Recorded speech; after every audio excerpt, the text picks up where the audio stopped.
১৬ই ডিসেম্বর মহান বিজয় দিবস উপলক্ষে বিভিন্ন প্রতিষ্ঠান থেকে আনন্দ মিছিল ও শোভাযাত্রার আয়োজন করা হয়েছে।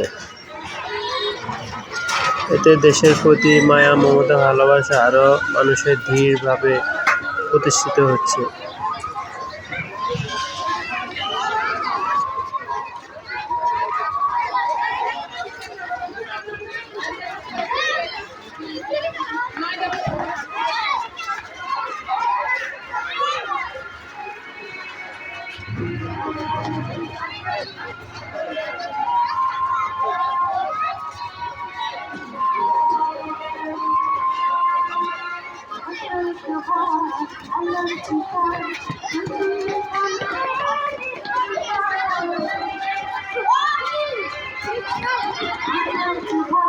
মহান বিজয় দিবস উপলক্ষে আনন্দ মিছিল ও র্যালি।